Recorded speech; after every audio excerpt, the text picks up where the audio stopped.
All right, Leo, thanks for tuning in to your January of 2015 horoscope. My name is Athan. All right, so the emphasis this month is on your sixth house of routine, of health, taking care of yourself. This is spiritual, mental, emotional, and physical health. You know, are you getting enough sleep? Are you eating the right foods for you in particular?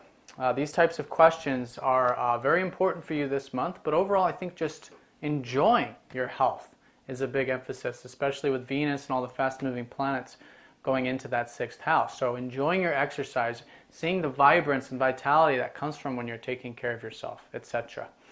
Now on the 1st, we have Mercury going in there to join up with Venus. So Venus is already there. She was there towards the end of December as well. So I think you guys are already feeling it and seeing how when you are taking care of your health, you're feeling good. Now with Mercury there, he's going to be there all month because he's going retrograde in that sixth house of yours later on.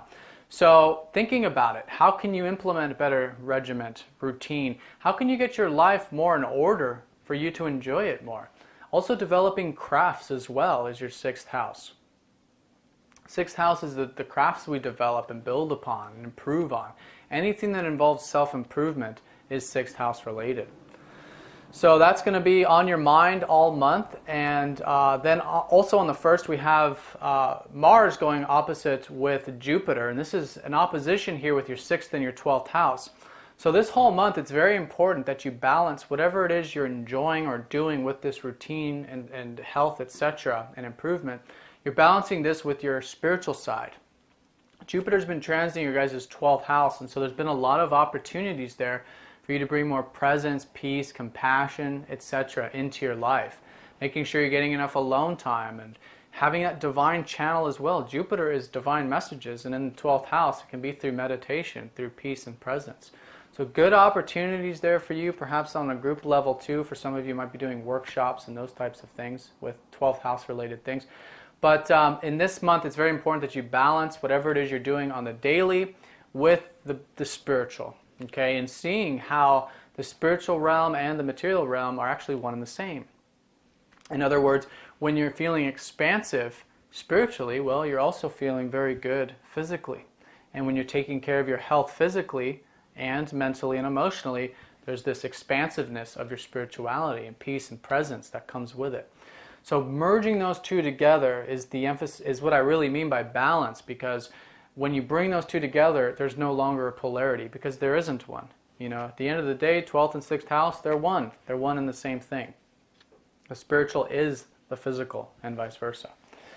So that's going to be important though for you to see that similarity, that synergy this month. Now on the 3rd, we have the Sun going over Pluto. He's the last of the fast-moving planets to go over Pluto from last month in December.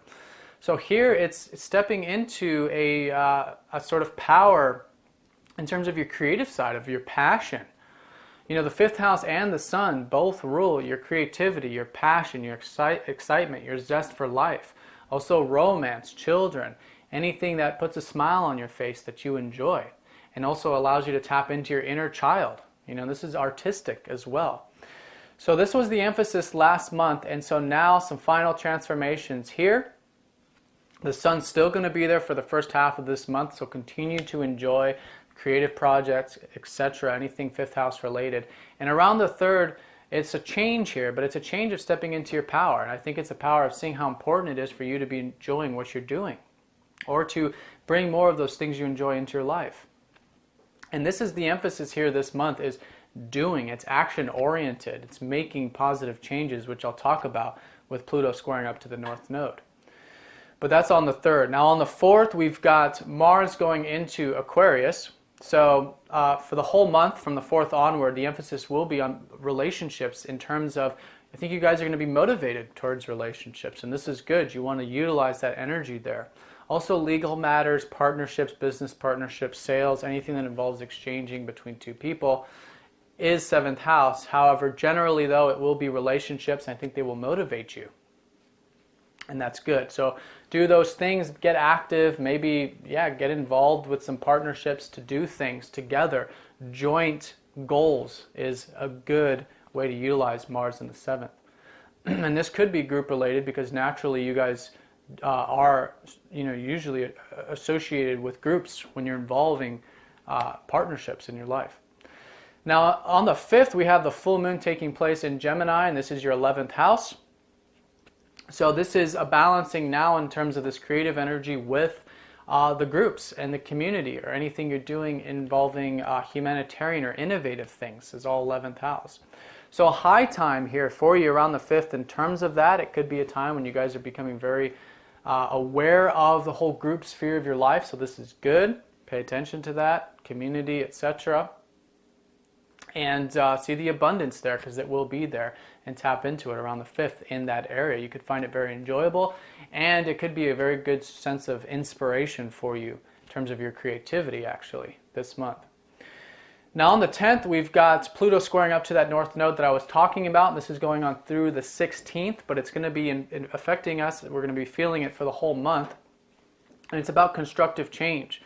Last month in December, you heard me talk about this, but this is still ongoing. But this month in particular, it's about your north node direction. And that north node has been in your 2nd house. This is the house of inner and outer resources. Developing your innate skills. Also developing your outer resources, such as finances and assets and things of that nature. Moving towards your values. Enjoying the simple things in life, the tastes, the smells, the aromas. Tapping into that, involving that into all other areas of your life is very important. So for example, with relationships, it's how can you bring more peace and harmony into your relationships? How can you enjoy your relationships more? What do you value in relationships? Focus on what's important to you. It's a very self-oriented house. So this whole year with the north node there, and this month in particular, use this month as a launching point to really start to make changes in terms of go after what's important to you, pursue those values, and take whatever constructive steps long term, because it's an earth house, steady steps to increase your self-worth, increase your finances, increase your values, inner and outer, and to develop some of these skills that you're born with, because the 2nd house are the skills we come into this life with. So very powerful, very important, and when you're flowing in that direction, you'll notice things are in flow and things are working out, and this could be a very productive month for you to increase those areas of your life this month. Now on the 14th, we've got the sun going into Capricorn, so your 6th house. This is where you're really going to start to notice the increased vitality and life force energy that comes from when your life is orderly, when you're taking care of your health, etc. Okay, and developing your crafts, if that's the case for you individually. So from the 14th and into February, this is about seeing how you can gain more life force by taking care of your health and having a good routine, etc. So continue to do that. Could also be a good creative element as well. You can see that you become more creative through having the everything in order. Now on the 19th, we've got Venus opposite Jupiter, so some more balancing taking place involving the 12th spiritual house with the more material routine type of stuff. Make sure you're getting enough alone time. Make sure you're tapping into your spiritual nature. These types of things are going to be very important for you this month. But I think it's going to come easy. Venus opposite Jupiter is stuff that can come easy. Just watch for any overexuberance, especially overexuberance involving spiritual matters this month. Make sure that you are grounding yourself. Make sure that you are keeping an even balance between the physical and the spiritual. But that comes from seeing that they're one and the same thing and no longer seeing them as separate. Now, on the 19th, we've got Uranus conjuncting up to the south node. And this is happening through the 21st, so for these few days here. So this has to do with releasing some old ideas about transformation, about intensity in your life. You know, the 8th house with the south node can mean like wanting the ups and downs and the extremes in life. Like I said, this month and this whole year is about the simple life, simple enjoyments. And so it's very important that from this time period towards the end of this month, watch wanting to get pulled back into the intense aspects of things, okay? It's not that it's going to happen, but if it does, make sure you're focusing on the North Node stuff, the simple stuff, and release any type of old ideas that you think you need, these deep things, these deep transformations, these intense things in your life, because you don't. You don't. Life can be simple. And if you're retreating into it too, you could be retreating into, feeling like you need transformation and change. But we do need transformation and change, but the South Node can invoke sort of the negative side of that. The side where we become overly attached to it and we start to create drama, or our subconscious starts to manifest our life for us instead of us doing it consciously. So whatever this is, all you need to do is just focus on that North Node direction. Keep everything nice, simple. Enjoy the simple pleasures of life, the physical pleasures, and naturally you'll be moving in that North Node direction. Now also on the 19th, we've got Mars conjuncting up to Neptune. So this is involving your 7th house, where all this motivation is. This is where things really start to shift for you, because then a lot of activity starts to take place involving that 7th house. So relationships and being motivated by them. Seeing how you, again, group projects, you want to, involve others as much as possible. But this is about a spiritual connection. And this could be a time around the 19th where you find a spiritual connection to those in your life. So see that. Go beyond the veils. Again, enjoy the peace and presence in your relationships. Now on the 20th, we have the new moon in that 6th house. So with all this change going on with your routine and stuff, this is a new beginning there. So pay attention around the 20th in terms of what information you receive about your health, routine, etc. And start to, as the moon fills up from the 20th onward and into February, start to implement these things more. Implement the health, the routine, all of that type of stuff that's overall enlivening your life. Now on the 21st, we've got Mercury going retrograde, and this is in that 6th house, like I said. So this is a point now where you'll be thinking about health and routine, certainly, and reflect on it. Treat it as a learning experience. Redo it. Maybe you have to redo your regiment. Maybe you have to redo, the day-to-day stuff.